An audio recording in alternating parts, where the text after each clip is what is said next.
이번 시간까지 두카 부분을 하다가 아마 중단한 것으로 알고 있습니다. 프린터물 두카가 아마 20몇 페이지 넘어 나갔죠? 그냥 그거 다 참고하십시오. 다 통째로 외운다고 생각하면 됩니다. 그래서 그 두카에 대한 것들은 반드시 정립을 해 놓도록 하십시오. 오늘은 천신에 대한 이야기를 좀 하겠습니다.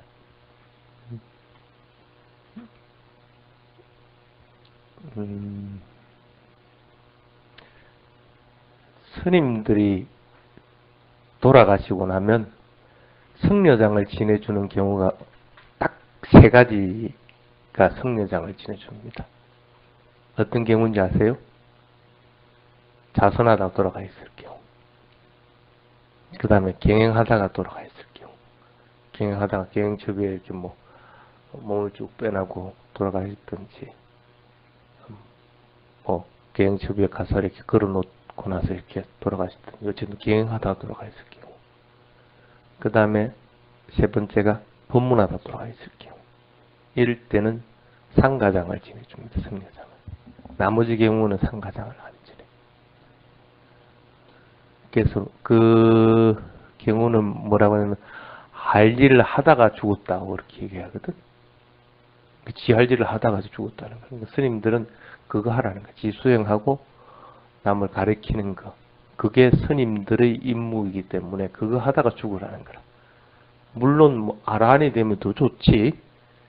또 수다원 부터해서 깨달음이 경지에 이르면 더 좋은데, 그렇지 못하다고 하더라도 지 할 일을 하다가 죽으라는. 그러면은 틀림없이 스님들은 그 스님을 존경하면서 승려장을 지내준다는 거라.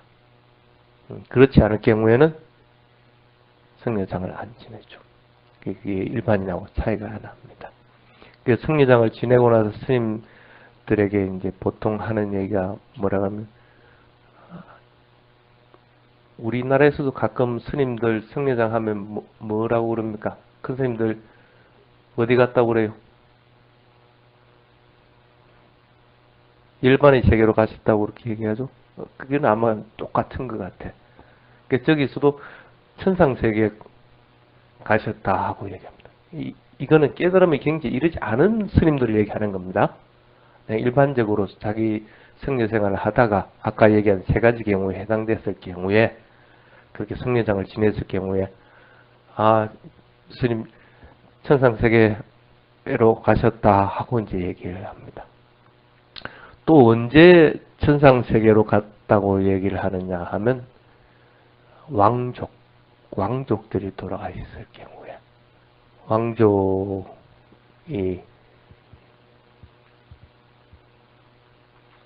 다음 세계 부분에 얘기할 때 천상세계로 가셨다 하고 얘기합니다. 우리 한국말로 극락왕생하셨다 이런 얘기지. 극락왕생하셨다 그렇게 얘기합니다. 그렇게 보면 실제로 극락왕생했는지 어떤지는 살아있는 사람들은 모르지.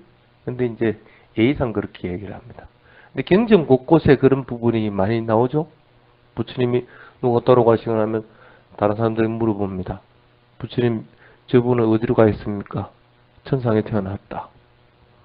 천상 중에 어디 조솔처럼 태어났다. 이런 얘기들을 많이 합니다. 물론 부처님은 예의상 그러지는 않겠지. 근데 이제 지금 동남아시아의 전통에서 볼 경우에 천상에 태어나는 건 그렇게 어려운 것은 아니다. 말이라도 천상에 태어나니까. 그리고 실제로 천상에 태어나는 거 그렇게 어려운 것은 아닙니다. 그런데 대부분의 동남아시아 불자들은 최종 목표를 뭐로 잡고 있습니까?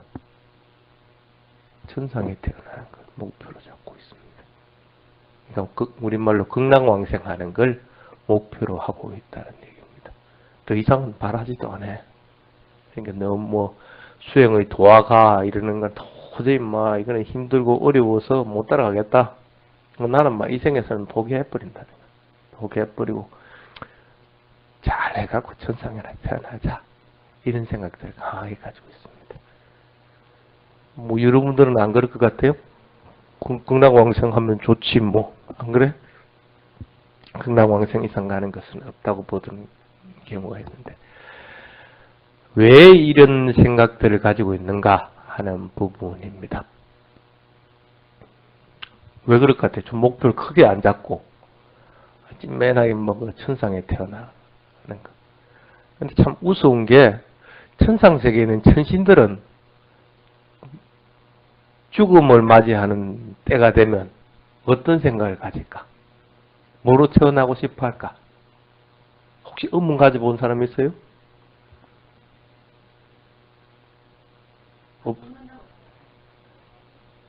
뭐 천상도 어찌 윤회 세계니까 죽지. 죽음을 맞이하고 죽음의 순간에 일어나는 여러 가지 현상들도 있습니다. 그럼요, 당연히 죽죠. 당연히 죽습니다. 조금 이따 얘기를 해드릴게요. 어쨌든 천신이 부러워하는 존재가 있습니다. 예? 인간인 것 같아요? 그럼 천신이 너를 부러워하겠구만.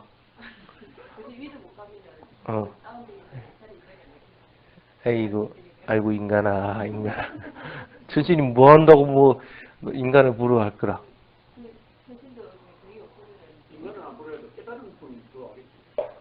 정답. 가장 부러워하는 게 아라한입니다. 아라한입니다. 인간에게서 죽을 때 돼서 다음에 태어나기를 간절히 원하는 것이 아라한으로 태어나는 겁니다. 아라한은 어디에 있습니까? 어디에 있어요? 천상에도 있을 수가 있는데 거의 대다수는 인간의 몸. 인간이라 다 똑같은 니 같은 인간을 얘기하는 건 아니고 알아. 근데 어쨌든 천신들도 이렇게 부러워하는 게 아라한이라는 수다원입니다. 아라한이 아니고 내가 말을 잘못했습니다. 수다원. 아라한이 이미 윤회를 벗어나기 때문에 수다원인데 목표를 왜 대부분 극락왕생하는 것으로 잡는가 하는 부분입니다.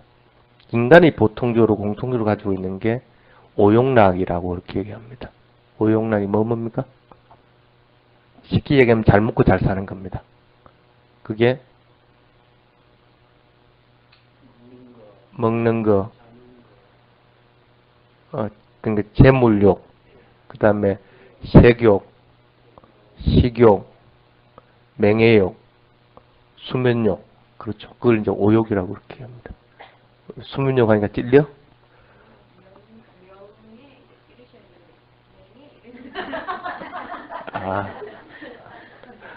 경상도라서 그래. 그건 안 고치진다. 그건 막 기대하지 마라.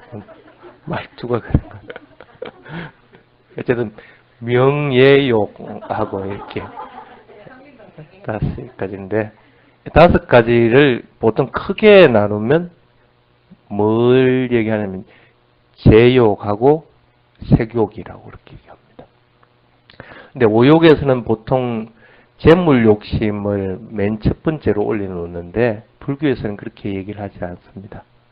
색욕을 갖다가 맨 첫 번째로 올려놓습니다. 그 색욕이란 게 뭡니까? 감각적인 욕망이죠. 그래서 감각적인 욕망이 우선이고 그 나머지는 감각적인 욕망 말고 나머지 4가지는 하나로 묶어버립니다. 그걸 쉽게 말하면 그 견해, 사견에 포함을 시켜버립니다. 그 정도로 나머지는 크게 대단치 않은 것으로 이렇게 여겨보는데 가장 우려하는 것이 감각적인 욕망, 그러니까 색욕 부분에 듭니다. 한번 보십시오. 여러분들 주변에 TV 광고 한번 보십시오.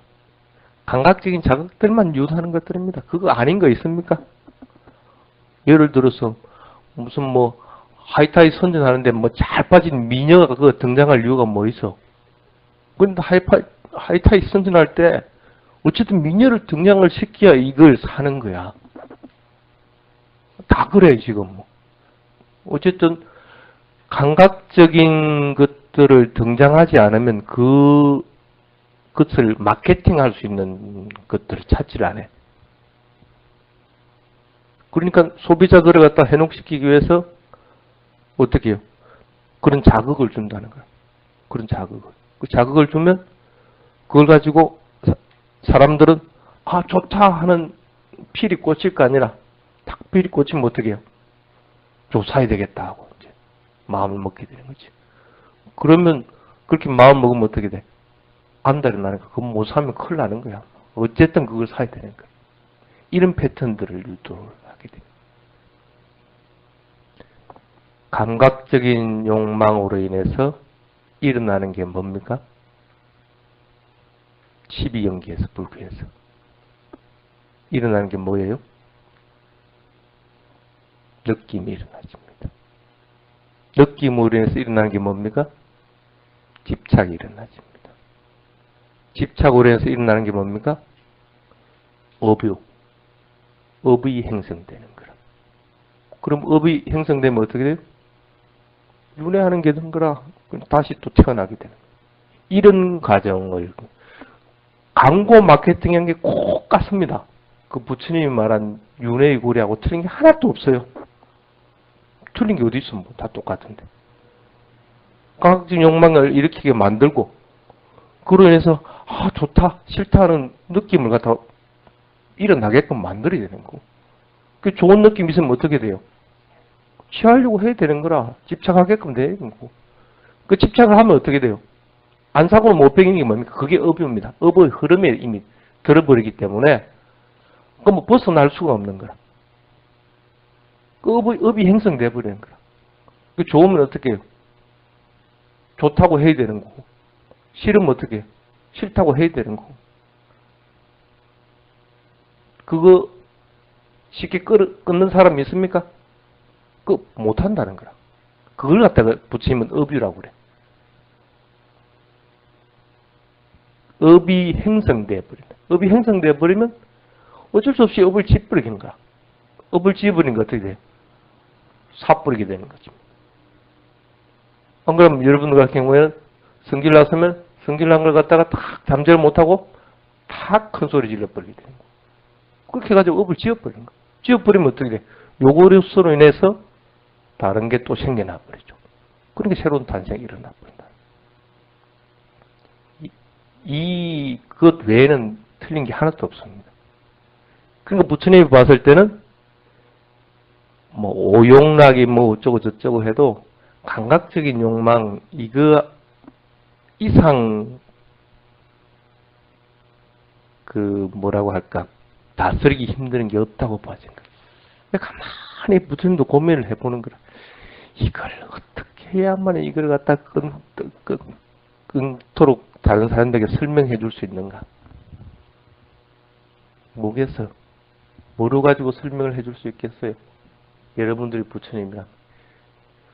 그거는 틀림없이 나쁜 건데 안 좋은 방향으로 계속 유도하는 건데 저걸 갖다가 안 하도록 탁 만들어야 되겠는데 어떻게 해야 되겠어?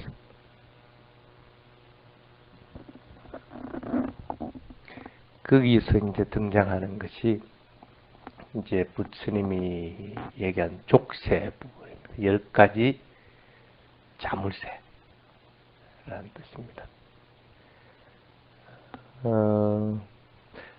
감각적인 욕망은 벗어나기 참 힘들다. 우선 그렇게 인식이 되죠. 그러면 이제 처음부터 그거 벗어나라고는 안 해. 그럼 뭐부터 벗어나도록 만들어야 되겠어? 그래서 그걸 10가지로 이렇게 만들어놨습니다. 그래서 수다원에 이르려면 떨어지게 되는 것 3가지. 그 다음에 아나함에 이르려면 떨어지는 3가지와 열버지는 2가지. 불안가에 이르려면 떨어지는 5가지. 아란에 이르지면 떨어지는 10가지. 그렇게 해가지고 토탈에 10가지 부분을 제시를. 그래서 순차적으로 제거를 해 나가라 하고 얘기를 합니다. 근데 감각적인 욕망은 그 중에 어디에 해당이 되냐면 5번째에 해당이 되거든. 네 번째에 해당이 되는데 그러니까 도의 흐름에 들은 수다원이 돼도 수다원은 몇 가지 떨어진다고 그랬어요? 세 가지 떨어진다고 그랬죠.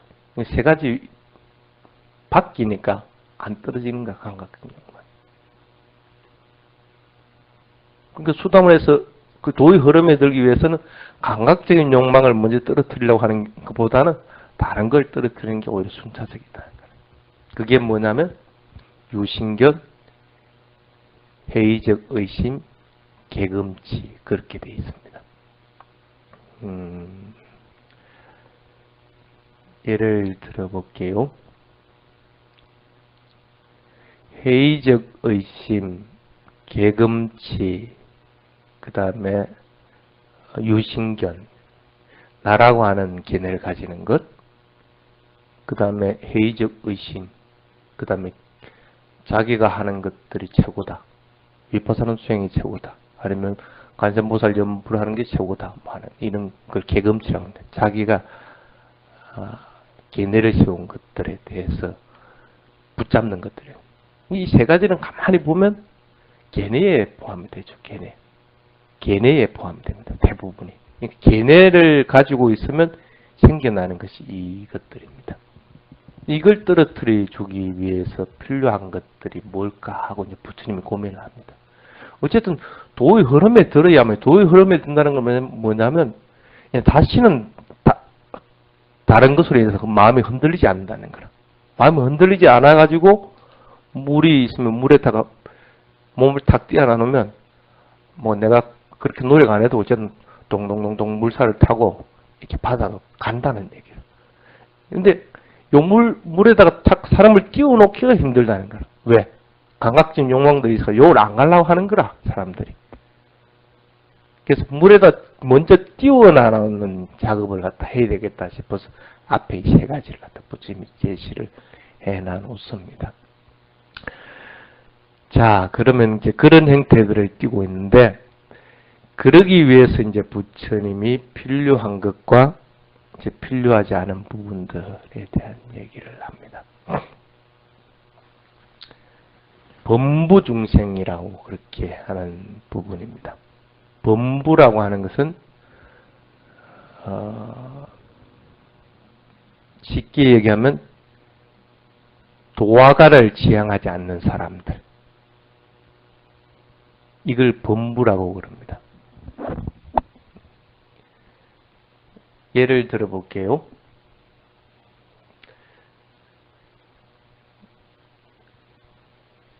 내가 마음이 어디로 향하고 있는지를 분명하게 아는 사람이 있습니까? 지금 일어나는 마음, 이 마음이 그 다음에 마음이 향하는 것을 알 수가 있습니까? 모르죠. 그러니까 내 마음도 내가 어디로 갈지를 모르는 거예요. 어디로 튈지를 모른다는 거예요. 이런 걸 갖다가 뭐라고 하냐면 범부중생. 방향을 못 잡는다는 얘기입니다. 갈피를 못 잡는다는 얘기예요. 근데 마음을 분명하게 알고 있으면 내가 현재만 계속 머물 것 같으면 그 다음에 마음이 향하는 걸 또 알게 됩니다. 이런 것들을 갖다가 범부중생이 아니고 아리야라고 그렇게 성인이다. 이 범부중생이라는 것은 마음이 향하고자 하는 방향을 전혀 모른다는 거예요. 지금 현재도 내가 마음이 어디로 튈지를 모른다는 얘기는 죽고 나서 내가 어디로 태어날지도 모른다는 얘기와 마찬가지로. 죽고 나서 여러분들이 어디로 태어날지 압니까? 모른다는 거라. 근데 성인들은 죽고 나서 내가 가야 되는 길을 알아. 어디로 태어난지를 분명하게 알아. 깨달음이 이르지 않다고 하더라도 적어도 예류가에 들어버리면 다시는 내가 미천한 세계, 네 개의 세계에는 태어나지 않는다는 걸 분명하게 안다. 내가 갈 곳을 알아. 근데 범부중생을 그걸 모른다는 거라. 또 마찬가지로 하나는 뭐냐면 믿음 부분입니다. 요거 좋다니까 요거 탁 믿었다가 또 다른 거 좋다면 저거 또 탁 믿었다가 막 그냥 천갈래 만갈래 이렇게 막 튀죠. 그러니까 어떤 데는 이게 이질에 뭐가 좋다면 요거 갔다가 또 뭐가 좋다면 저거 갔다가 믿음도 마찬가지예요. 한결같이가 못하고 그것도 어디로 갈지를 모른다는 얘기예요. 어디로 갈지를. 그 다음에 계율. 불교도의 가장 기본은 계율입니다. 근데 계율도 마찬가지인 거라. 잘 지키다가도 또 어떨 때는 실수해가 잘못 지키기도 하고, 또 어떨 때 또 잘 지키다가도 언제 또 잘못할지도 모르고, 언제 잘못할지를 모른다는 거라. 언제 실수할지를 모른다는 거라. 갈피를 못 잡는다는 거야. 가야 할 것도 갈피를 못 잡고, 믿음도 갈피를 못 잡고, 계율도 갈피를 못 잡는 거. 이걸 갖다가 통상해가지고 범부정생이다. 그렇게 얘기합니다. 근데 범부정생이라 다 똑같은 범부정생은 아니고, 범부정생이라 하더라도 수행을 하는 범부정생이 있고, 수행하는 마음조차 내지 않는 범부정생이 있습니다. 그래도 적어도 여기 오신 분은 수행하려고 하는 마음이라도 낸 범부정생이라고 봅니다. 그래서 그것도 차이가 납니다. 왜 그러냐면 수행하려는 마음조차 내지 않은 범부정생은 최종적으로 가는 것들은 욕계천상밖에 못 가. 아무리 지가 잘해봐야. 근데 수행하려는 마음을 내는 범부정생은 가는 곳이 색계 무색계 천상으로 가는 거라. 죽고 나서 예를 들어서 자기가 잘 공덕을 쌓았을 경우에 수행했던 자는 적어도 욕계 천상에는 가지 않는다는 거예요. 유욕천이라고 그러죠. 유욕천이라는 게 쉽게 말하면 뭐 어떤 거냐 하면 이렇게 생각하면 됩니다. 부처님이 깨달음을 이루고 나서 용왕이 이렇게 부처님의 몸을 감싸면서 추위와 비바람부터 피신시키셨다 하는 그런 구절 나오죠. 그 세계가 쉽게 말하면 욕계천상입니다. 욕계천상. 동물의 천상 세계. 쉽게 말하면 여러분들 가장 좋아하는 별주부에 나오는 용왕 세계의 용왕. 이런 것들이 욕계천상을 얘기합니다. 색계천상하고 무색계천상하고 틀리죠?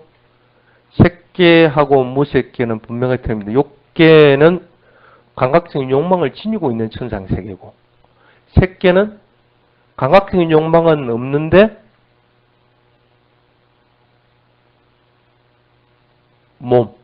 이 몸에 대한 집착을 가지고 있는 세계. 그래서 그걸 갖다 색계라고 그렇게 합니다. 그 다음 무색계는 이 몸에 대한 집착조차도 가지지 않는 세계. 그걸 이제 무색계라고 해요. 무색계라 해가지고 그 이제 글자 그대로 몸도 없고 뭐 물질도 없고 정신도 없는 것으로 이렇게 판단해 버리면 안 됩니다. 그거는 원래의 의미가 아닙니다. 그러니까 이 몸에 대한 집착, 감각적인 집착조차도 가지지 않는 세계를 갖다 무색계 천상이라고 이렇게 보시면 됩니다. 어쨌든 그런 거기 때문에 욕계 천상하고 색계, 무색계하고는 천지 차이가 납니다. 그래서 수행하려는 마음을 가지고 수행을 조금이라도 한 사람하고 그렇지 않고 그런 것조차도 전혀 모르고 범부중생으로 살던 사람이 똑같이 좋은 가보를 지었다 하더라도 가는 세계가 그렇게 틀린다는 거예요. 그러니까 수행하는 것이 얼마나 큰 이익이겠어. 더더구나 그 수행하면 그 윤회의 세계조차도 벗어나 버리게 되는데, 천상 세계조차도 벗어나 버리게 되는 행복을 띄고 있는데 그게 얼마나 좋은 거겠어. 자, 그런 것들입니다. 자, 그리 하더라도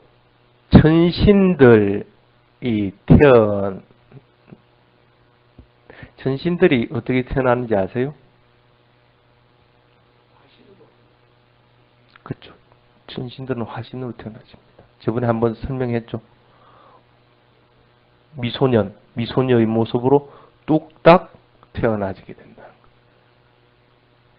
그리고 죽음을 맞이하기 전까지는 이 몸의 현상이 거의 바뀌질 않아요. 그래 해도 끊임없이 몸은 늙어가고 변해가겠죠. 그렇지 않을 것 같으면 윤회의 세계에 있다고 얘기를 못하죠. 윤회의 세계에 있다는 것은 변하는 세계에 있다는 겁니다. 변하는 세계. 그러니까 천신이라 하더라도 그 변하는 몸을 가지고 있다는 건 틀림없는데 그게 느리고 그리고 그 느린 것들을 알아차리기 힘들기 때문에 안 변하는 것처럼 착각을 하고 있다는 것 뿐입니다. 그런데 뭐 천신이라서 뭐 영원히 그 살 것처럼 되는 것은 없습니다. 천신도 죽음을 맞게 됩니다. 그리고 몸도 그렇게 될 뿐 아니라 성내는 것을 벗어났기 때문에 성내는 것이 없습니다. 그 화를 내는 것이. 화를 내는 것이 없다는 것은 정신적인 고통이 없다는 뜻이죠. 아까는 몸이 안 변하는 것처럼 느끼기 때문에 육체적인 고통이 없습니다. 늙고 병들어야 뭐 육체적인 고통이 있는데 이건 뭐 거의 뭐 일정하니까 육체적인 고통이 없는데 성냄이 없다는 것은 슬픔, 비탐 이런 것이 없다는 거예요. 정신적인 고통이 없다는 뜻입니다. 육체적인 고통도 없고 정신적인 고통도 없다는 거예요. 특히나 이제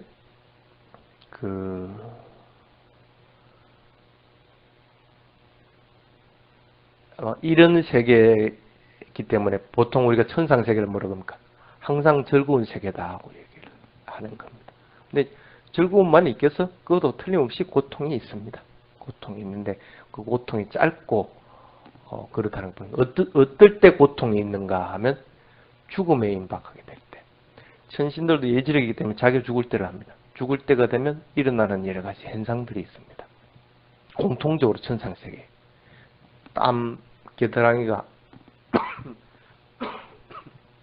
겨드랑이에서 땀이 나고 천상신들 여기에는 지금 태안에 있는 것이 없는데 천상신들을 이렇게 보면 몸에 굉장히 장식들이 많죠. 그래서 몸에 있는 장식들이 시들어 버린다고 합니다. 갑작스럽게 시들어. 그래서 몸에서 또 몸에는 전에는 거의 투명하고 아름다운 색들이 있는데 몸에 이 색깔들이 변한답니다. 그러니까 색깔이 변하면서 냄새가 나게 된다. 그리고 나서 실정이 나는 거예요. 실정이 난다는 건 뭐냐면 그 천상세계에 있는 것 자체를 싫어하게 된다는 거예요. 내가 만약에 사천왕후에 있다. 사천왕 자리에 가만히 있으면서 즐거움을 누려야 되는데 이거 하기 싫어지는 거예요. 그러니까 여기 기우하고 저기 기우 자꾸 하게 되는 거예요.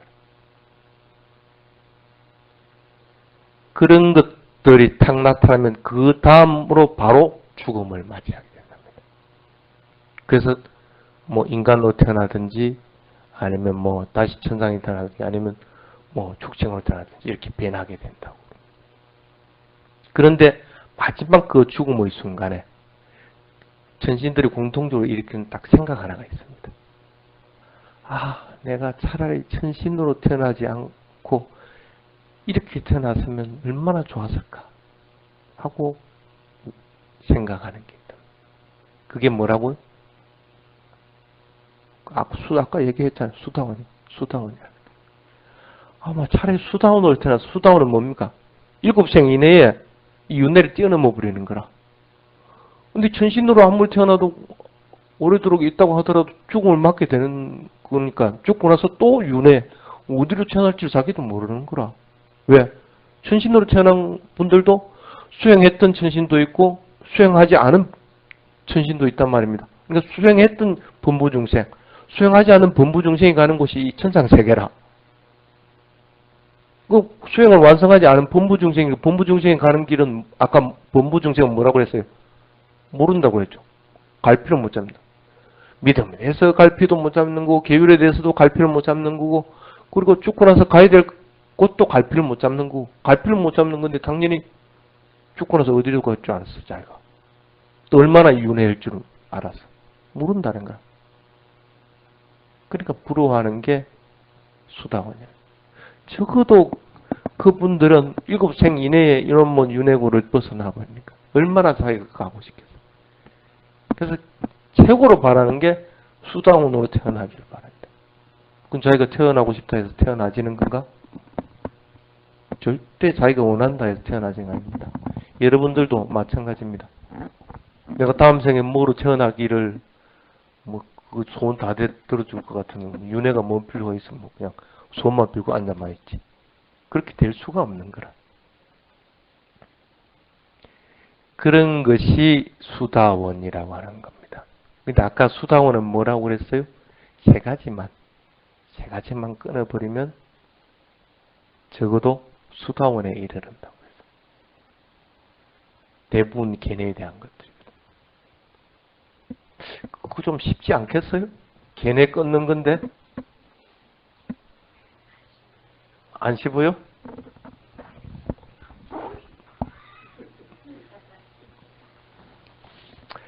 그 길을 얘기해 놓은 것이 뭐냐면 부처님이 견해라고 하는 것은 뭡니까? 정신적인 현상입니까? 육체적인 현상입니까? 정신적인 현상이죠. 모든 정신적인 현상은 뭐로 압니까? 느낌으로 아는 겁니다. 느낌으로. 느낌으로 알지 뭐로 알아? 다른 거로 알 수 있는 방법이 없습니다. 그러면은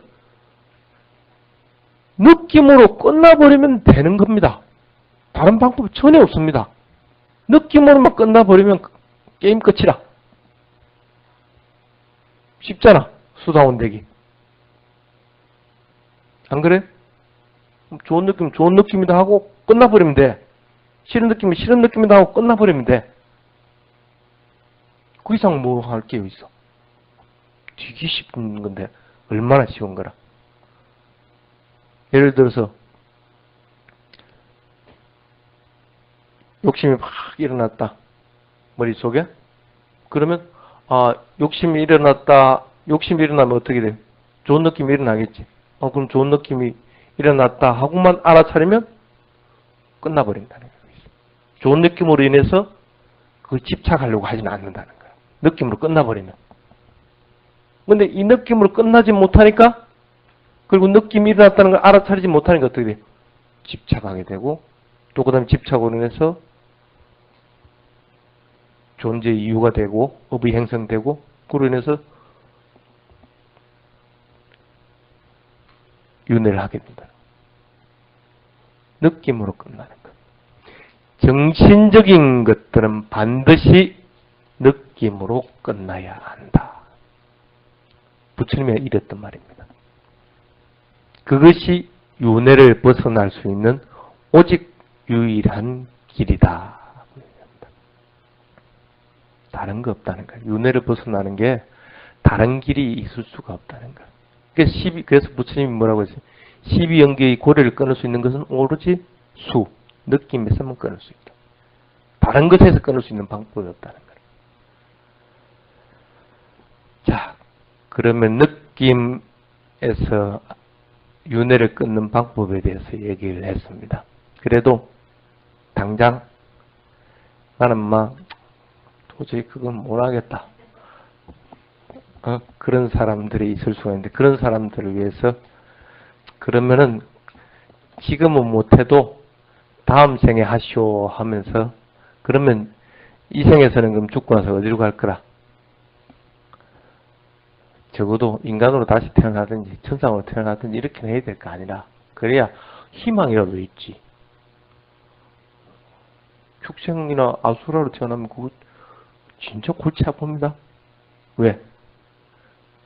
거기서 다시 인간으로 태어나는 확률은 거의 불가능해야 될 거 아니야. 왜 그렇게 했어요? 섭이 그 사람들은 그 부류들은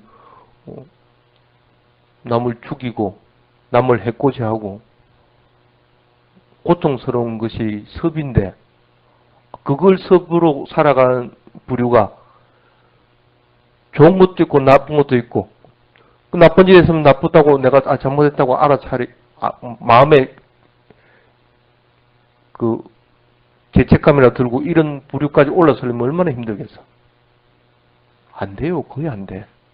그럼 적어도 인간이나 천상세계는 태어나야 희망을 가질 거 아니야. 그 태어나는 방법이 첫 번째가 잘 들으십시오. 수행 안 하려면 이거라도 해. 사자반에. 거짓말 하지 마라. 절대 거짓말을 하지 마라. 진실을 말하라. 그 다음에 그래서 앞으로는 적어도 인간 이상 태어나려면 거짓말하면 안 된다는 거야. 낙구제야 그렇게 낙구제야. 거짓말 하는 것보다 이게 더 쉬울지도 몰라요. 화내지 않는 것. 화내지 않는 것. 테라와다 불교에서는 제가인이고 스님이고 그 사람을 평가하는 기준은 뭐냐면 화를 내느냐 안 내느냐 구분합니다. 아무리 큰 스님이라도 화 한 번 탁 냈다. 그러면 딱 보는 눈이 탁 틀려집니다.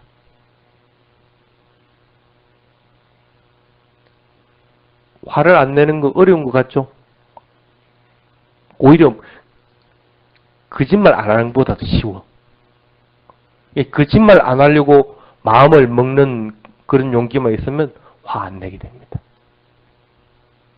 그래서 거짓말 하지 말고, 그 다음에 화내지 말고, 그 다음에 또 하나가 필요한 게 다짜 아빠 서명비 야짓도 그렇게 합니다. 필요한 사람에게 내가 가지고 있는 것, 그 사람이 필요할 경우에 나눠주라. 나눠주라. 오히려 한국 사람들은 이게 더 하기 쉽겠다. 응? 잘 주잖아. 응? 어쨌든 그게 나에게도 필요한데도 내보다 저 사람이 더 필요하다 싶으면 그거 나눠준다는 거야. 근데 보통 자기한테 필요한 거는 안 나눠주지. 필요 없는 것만 막 다 나눠주지. 그거는 그 사람에게도 필요 없어. 응? 내게도 필요한 게 그 사람에게도 필요한 거지 나는 필요 없는데 그 사람에게 필요하겠어? 그러니까 한번 전에 태종에서 바자회 보니까 아이고 오만 쓰레기는 다 모아놓게 되더라. 진짜요? 오만 쓰레기는 다 모아놓게 되더라. 어쨌든 나에게도 필요하더라도 다른 사람이 필요하다 할 경우에 그걸 선뜻 나눠줄 수 있는 것. 그래서 이 세 가지는 적어둬야 된다는 거예요. 이 세 가지는 그래도 습관을 들여놔야만이 적어도 죽고 나서 인간 천상세계로는 태어나고, 그리고 이 생에서 살고 있다고 하더라도 살아있을 동안에 아이고 그놈 잘 살았다 하는 소리는 듣는다는 거예요. 수행 안 하려면 이거 해. 이거 세 개는 반드시 지켜나가도록 해야 됩니다. 그 다음에 수행하는 범부중생이 되고자 할 경우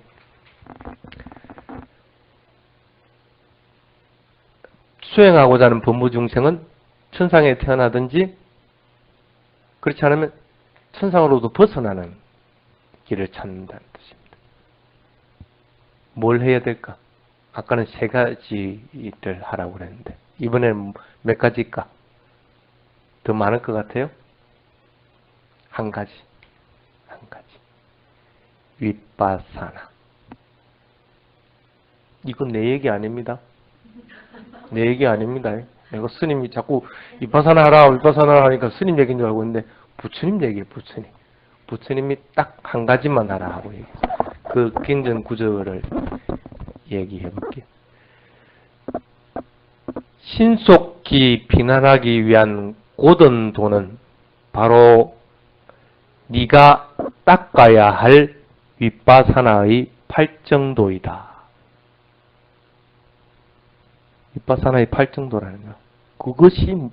그것 하나만이 네가 닦아야 될 길이라는 거예요. 그 길 외에는 다른 길이 없다는 거예요. 윤회를 벗어나는 길은 그 길 외에는 없다는 거라. 그리고 수행을 한 범부중생에서 천신으로 태어나는 길도 이 길밖에 없다는 거라. 다른 길이 없는데 어떡하라고. 내가 다른 길이 있으면 내가 가르쳐 줘버리고 말겠는데 없대, 부처님. 절대 없대.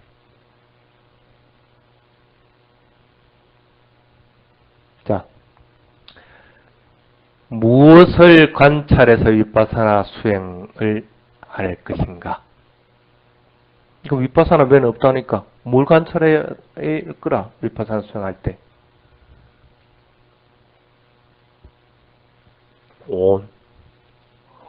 온을 있는 그대로 관찰하라.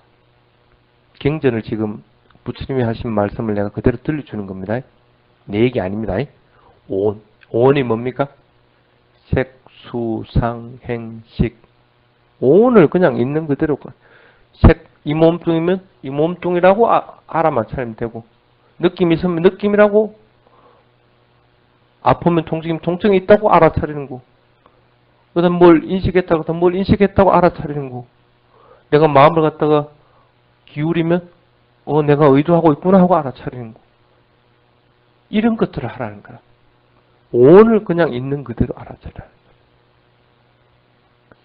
그러면 언제 오온을 알아차립니까? 부처님 물어봅니다. 나한테 물어봅니다. 언제 오온을 알아차려야 되겠어요? 내일 알아차리면 되겠어요? 지금. 집착을 경전에 집착을 끊기 위해서 일어나는 순간 알아차리라. 일어나는 순간 그 오온을 알아차리지 못하면 어떻게 된다고? 집착을 해버린다는 거야. 화나는 거, 화나는 느낌, 탁 알아차리면 되는데 요걸 못 알아차리는 거 어떻게 돼요? 이미 도를 넘어서 버린다는 거야. 집착해가지고 그 다음에 업을 생성하고 이렇게 자꾸 번지 나가는 상태가 돼버린다. 그러니까 어떻게 해요? 집착하지 않게 집착을 끊어버리기 위해서는 어떻게 해요?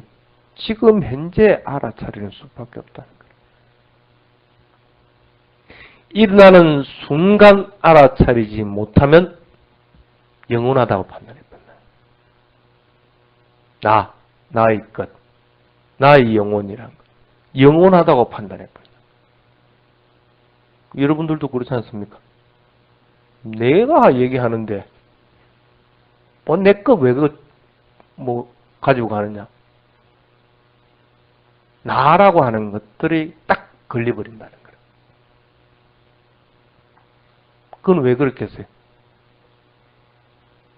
이미 일어나는 순간에 알아차리지 못했기 때문이라는 거예요. 그래서 일어나는 순간 알아차리지 못하면 집착에 빌미를 줘버리게 된다는 거예요. 집착하는데. 빌미를 줘버리면 이미 틀리다는 거예요. 그래서 오온이 일어나는 순간순간마다 알아차려서 집착을 제거하라. 그래서 오온에서 무상고무아를 통찰하도록 하라. 그것이 오직 유일한 길이다 하고 이제 부처님 얘기합니다. 다른 길 없죠? 다른 길 없다는 거라. 스님 거짓말 안 합니다. 다른 길 없어요. 이거 외에는 없어. 다른 거 하려고 하지만. 예를 들어볼게요. 그럼 오온의 예를 들어볼게. 보는 눈, 그 보이지는 대상, 눈을 예를 들면 이거는 뭡니까? 색에 해당이 되죠. 보는 눈이 있고 보이는 대상이 있어야 내가 볼 수가 있습니다. 그래서 이것은 색온이다. 물질의 덩어리다 하고 생각을 해야 돼요. 눈을 감아버리면 보이는 대상이 있어도 내가 볼 수가 없습니다. 눈이 있어도 대상이 없으면 아니면 끔끔하면 대상이 보이지 않으면 볼 수가 없습니다. 어쨌든 내 눈과 보이는 대상이 있어야만이 내가 볼 수는 있습니다. 이것은 어디에 해당이 된다고? 물질에 해당이 된다. 색온이라는 거라.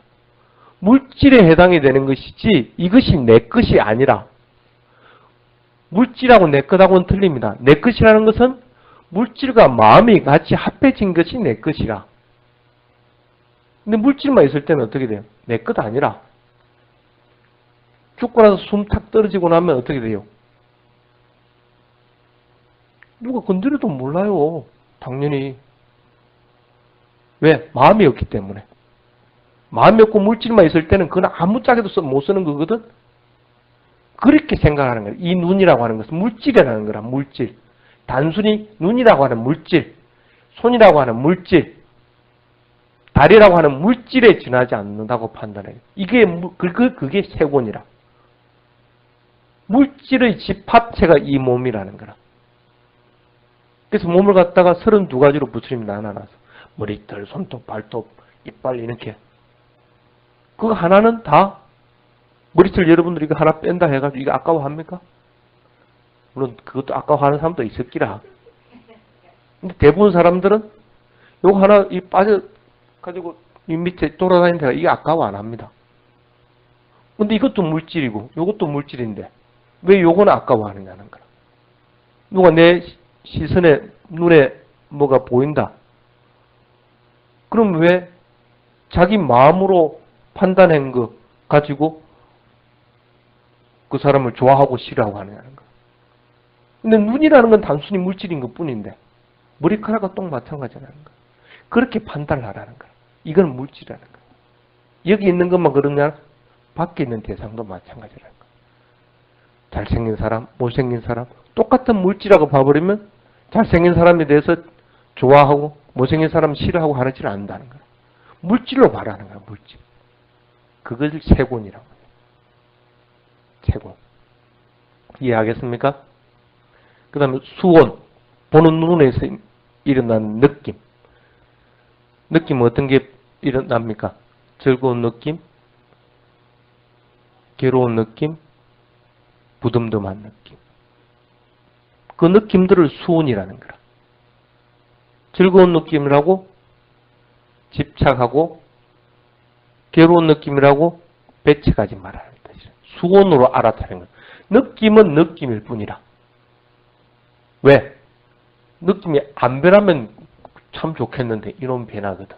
느낌. 아무리 즐겁다가도 옆에서 불이할 것 같으면 화들짝 괴로워. 변한다는 거야. 느낌이. 변하는 그거 어디에서 항상 하는 것이라고 할 것이며 변하는 그 느낌을 갖다가 집착할 이유가 어디 있느냐는 거야. 느낌은 그때의 느낌일 뿐이라는 거야.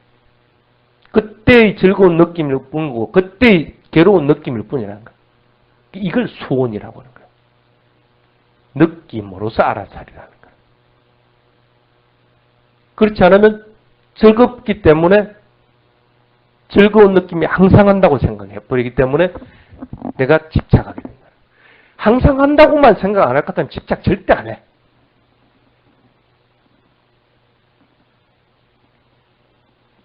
느낌의 집합 덩어리라는 거야.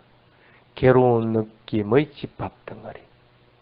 즐거운 느낌의 집합 덩어리라는 거야. 그렇게 알아차리지 못하면 수치원이 됩니다. 느낌에서 집착하게 된다. 그 다음에 상. 보통 상을 기억하는 것이라고 합니다. 대상을 인식하거나 기억하는 걸 상온이라고 합니다. 탁 봤을 때, 누구네? 누구네? 하고 하는 거. 이렇게 알아차리는 걸 상온이라고 합니다. 근데 상온으로 보지 않으면 상치온이 돼버린 거야. 내하고 의견이 맞는 사람이니까, 어서 와. 미워하는 사람이 타고 왔는데 그냥 상온으로 알아차리지 못하니까 저놈 자식이 왜 왔노? 이렇게 돼버린다. 상온은 상온으로서 알아차리라는 거야. 기억한 그 기억되어 있는 것 이것을 인식한 것뿐이라. 그래서 그냥 여자다 남자다 이런 어떤 개념일 뿐이라는 거라. 이 개념은 실제하고 틀립니다. 왜? 아무리 내하고 싫은 사람이라도 그때 여기 탁 다가왔을 때는 내한테 뭐 맛있는 걸 주려고 왔는지 아니면 내가 잘못했다고 참여하고 오려고 오는 건지 어떻게 내가 알아? 내가 기억하는 그 사람은 옛날에 나쁜 짓 했을 때의 그 상온인데 이 사람이 실제로 왔을 때 상온으로서 왔을 때는 내가 생각하고 있는 상온하고 틀려. 근데 왜 똑같이 봐버린다는 거라. 상온으로서 못 보기 때문에 그렇다는 거라. 옛날의 기억, 이걸 붙잡고 있다는 거라. 그러지 말라는 거라. 상온은 상온으로서 봐라. 이해하겠어요? 행. 대상. 조금 있으면 마칠게. 막 지겨워갖고 지금 막 그런다. 행, 대상의 마음을 기울이는 것. 의도를 내는 거라는 얘기합니다. 의지를 일으켜서 그 대상에 기울이는 것. 그러니까 내가 뭘 하고자 한다고 할 때, 그걸 갖다가 행온이라고 그렇게 합니다. 가고자 할 때, 가고자 하는 마음이 없으면 갈 수가 없죠. 모든 것이 의도로 이루어집니다. 우리의 행위들은 실제적으로 보면 의도로 인해서 다 이루어집니다. 의도가 일어나지 않으면 어떤 것도 할 수가 없습니다. 숨 쉬는 거 하나조차도 할 수가 없습니다. 그게 이제 행온입니다. 그런데 의도도 실제적으로 보면 끊임없이 변하고 있습니다. 끊임없이 변하지 않으면 그건 인간이 아니고 로봇이라 탁 입력해놓은 그거 하나만 하고 딱 끝나버리는 상태. 아무것도 없는 상태. 로봇이 되는데 인간은 안 그렇거든. 인간은 끊임없이 뭔가를 생각을 하든지 생각을 안 하면 뭐든지 뭐 만지작거리든지 뭔가를 하여튼 해. 살아있다는 게 뭡니까? 의도의 움직임이라. 의도가 계속 끊임없이 변해간다는 겁니다. 그렇지 않으면 우리는 살아있다고 안 합니다. 그래서 그 의도는 그냥 의도로서 알아서라는 거예요. 그래서 조금 전에 일으켰던 의도, 조금 후에 일으키는 의도, 이 다 틀리다고 봐야 된다는 거예요. 그래서 의도를 의도로서 알아차리도록 하라는 거예요. 그것이 행온입니다. 그 다음에 시곤. 시곤은 이제 여러분들 알 겁니다. 명확하게 인식하는 상태. 대상에 대해서 그것을 인식하는 걸 시곤이라고 합니다. 시곤도 꼭 마찬가지입니다. 정신적인 작용이기 때문에 지금을 인식하는 거하고 그 전에 인식하는 거와 다 틀립니다. 그래서 변하는 행태들입니다. 어떤 경우든지 느낌도 변하고 그 다음에 행온도 변하고 그 다음에 상온도 변하듯이 시곤도 변하게 됩니다. 변하는 무리에 포함이 되어 있는 것이 그 어떤 것도 아니라 그래서 모든 것들은 변하게 되어 있다는 거예요. 근데 변한다고 판단을 안 하기 때문에 인식한 것, 내가 명확하게 결론 내린 것, 요거는 불변하는 것으로 착각을 해버린다. 불변하니까 어떻게 돼요? 다른 사람은 의견이 틀리면 싸우게 되는 거예요. 그러니까 지 생각도 변한다는 생각을 못 한다는 거예요. 어떤 경우도 인식한 것들은 변하게 되어 있습니다. 그때의 인식인 것뿐인 것이지 그때 순간순간 일어난 것뿐입니다. 의도가 그때 순간에 일어났다가 사라지고 나서 다른 마음의 작용이 일어나집니다.